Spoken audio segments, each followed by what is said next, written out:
Welcome to the fifth webinar in the Back to Basics series on awards and national employment standards. My name is Michelle and I'm pleased to introduce our speaker, Kylie James. Kylie is a human resources and industrial relations specialist and advisor to NatRoad Members. Today, Kylie will explain what you need to know about annual leave. Over to you, Kylie. Thanks, Michelle, and hello to our listeners. As Michelle mentioned, we're going to talk about annual leave today, and this is underneath the National Employment Standards. It's we get lots of questions about annual leave. So the way that I've set up today's webinar is very much question focused because it's about the questions that a lot of our members ask. So some of the information that I've pulled has been from those questions that our members are asking, but also I want to acknowledge that there's information that I've also gathered from our members resources section on our website, where there's lots of different fact sheets that you can go and check out on different topics, including annual leave, and also the Fair Work Ombudsman website as well. They have some information around annual leave and how that impacts employees and how it works under the National Employment Standards, and also awards and agreements as well. So to kick off, what I thought we would do was talk through quite a few questions around who is entitled to annual leave, what is the entitlement, how does it accrue, when can it be taken, when is an employee not on annual leave, and then how do you pay an employee on annual leave? So there's a few questions, as I said, common questions that come through to us on a regular basis, which will get covered off in this presentation today. So first of all, who is entitled to annual leave? Well, all employees are entitled to annual leave except for casual employees. As I mentioned, this comes under the National Employment Standard, which is part of the Fair Work Act 2009. However, awards and agreements, so enterprise agreements or any other registered agreements, they can actually offer more than what is in the National Employment Standards. However, they cannot offer less. So when we talk about the entitlement that the National Employment Standards offer, it's actually 4 weeks for a full-time employee and then prorated for a part-time employee, which is based on their ordinary hours of work. So an award and agreement, they can't offer less than 4 weeks, but they could offer more if they wanted to. And that's generally an agreement between the employee and the employer. Shift workers, however, are a little bit different. They can get up to 5 weeks. So they get an extra week of leave. So 5 weeks of annual leave per year. So how does annual leave accumulate? Well, it essentially accumulates from the first day someone starts working with you.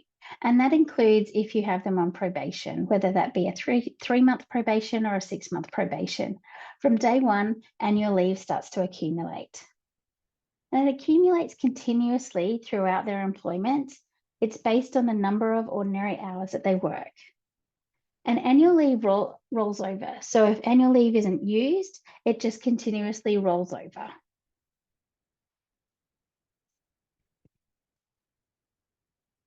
It accumulates when an employee is on paid leave, such as annual leave, or sick and carers leave, or otherwise known as personal and carers leave under the National Employment Standards, and also paid and family and domestic violence leave. It also accumulates when an employee is on community service leave, including jury duty, and long service leave. And there's a particular element under the Fair Work Act called a stand down, which is where there's certain situations where you can stand an employee down and pay them accordingly, or potentially not. But it also still accumulates when an employee is on a stand down.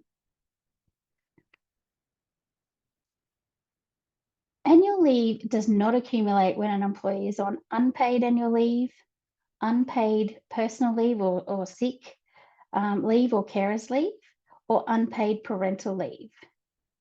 It also doesn't accumulate for a period of annual leave that has been cashed out, or if an employee is taking unpaid leave from their employer or being paid by the paid parental leave scheme. So when can annual leave be taken? Essentially, as soon as an employee has annual leave accrued, they can start taking it.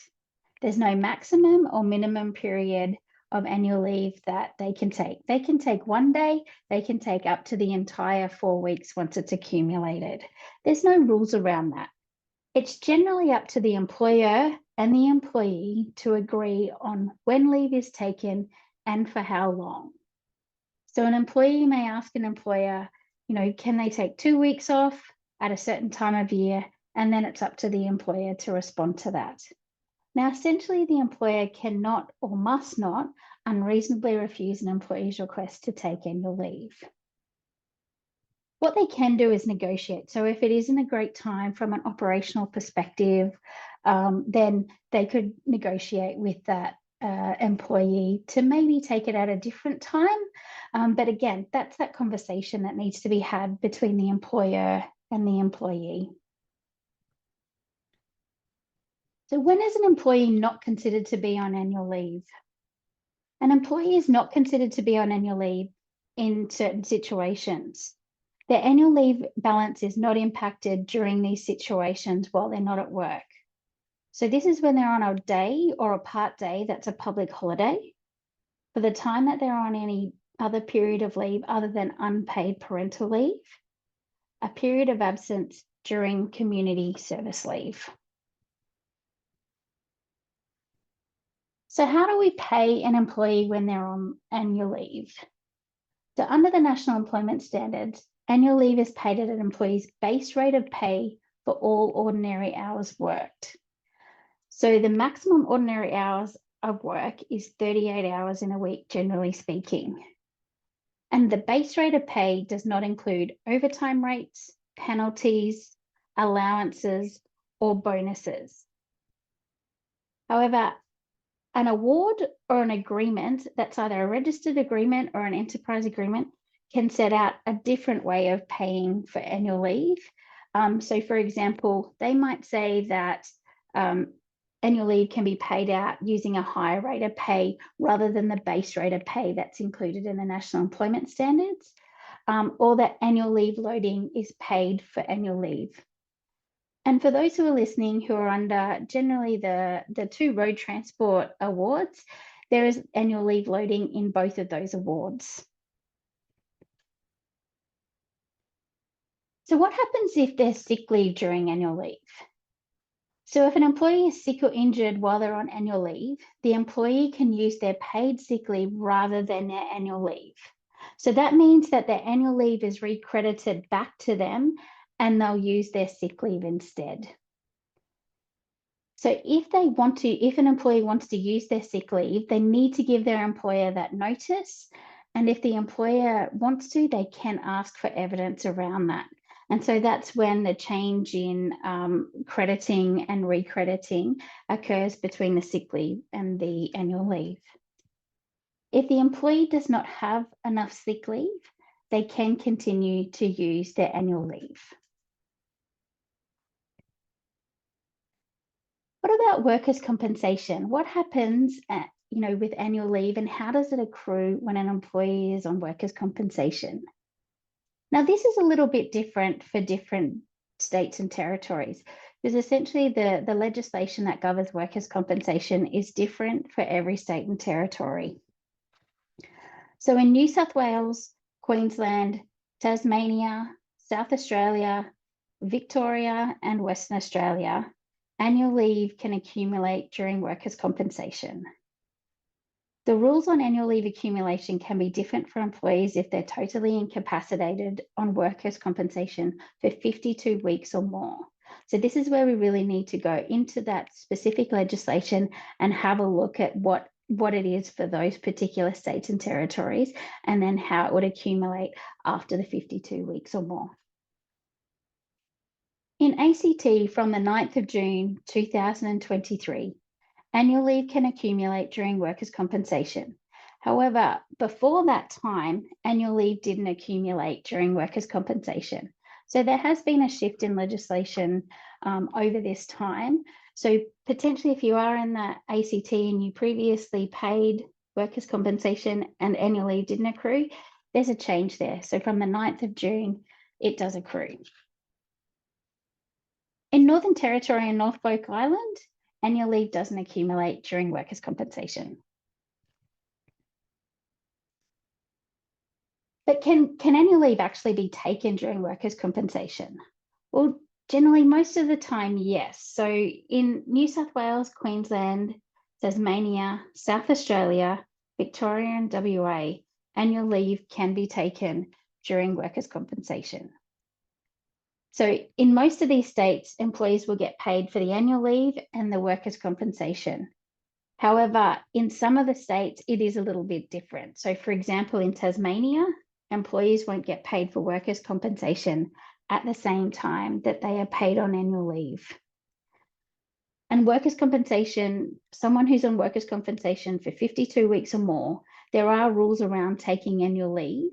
And so that can be a little bit different if they're totally incapacitated and are on workers' compensation for 52 weeks or more. So this is again where we need to look at those different pieces of legislation and see what it means for your particular scenario or your employees, depending on the state that you're in. Again, in ACT, the change around the 9th of June 2023, annual leave can be taken during workers' compensation. However, prior to that date, it couldn't be taken. In Northern Territory and Norfolk Island, annual leave can't be taken during that time.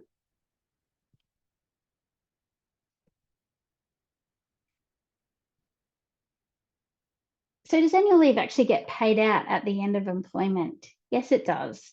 Any unused annual leave must be paid out on termination of employment. It is an entitlement to employees that they have accrued throughout their employment period. So at the end, they get paid that annual leave that has been unused. The key is that it has to be paid out at the same rate as if the employee had taken the leave. So this is generally where the annual leave loading comes in. So if annual leave loading applies at the end of that employment period, annual leave must be paid out, and potentially the annual leave loading may be paid out. Some awards may indicate in there that the leave loading is not required. However, this is again where you need to have a look at the award and just make sure, do I include the annual leave loading or not?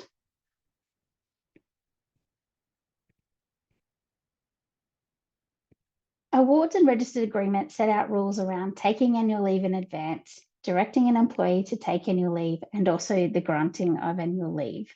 They're quite substantial clauses in the awards, so I won't go through them all in detail. However, if you did want to talk about how an employee can either cash out annual leave, take it in advance, or if you need to direct an employee to take annual leave, please give us a call and we can talk through those elements of the awards with you.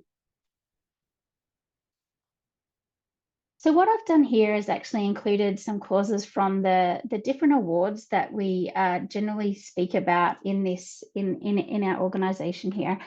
And that's the Road Transport Long Distance Award, the Road Transport and Distribution Award, and the Clerks Award. So first of all, the Road Transport Long Distance Award. Clause 20 outlines the annual leave provisions, and they refer back to the National Employment Standard, which is the information that we've just gone through over the past little while. You'll also notice in this particular agreement that there is an annual leave loading, and it's 30%. However, what it also indicates there is that that loading is not payable on termination. So you still need to use their ordinary rate of pay. When they're taking annual leave, you add on the annual leave loading. However, at the end of an employment, when when the employment is ending, I should say, that leave loading is not applied. Now, there's a cents per kilometre in the long distance award as well. And that's, I guess, a little bit different because they're not using an hourly rate as you would with your standard hourly rate drivers. So how you calculate annual leave for a cents per kilometre driver is that it's based on the driver's ordinary hours. So the ordinary hours for a full-time driver is 38 hours a week, averaged over 28 days.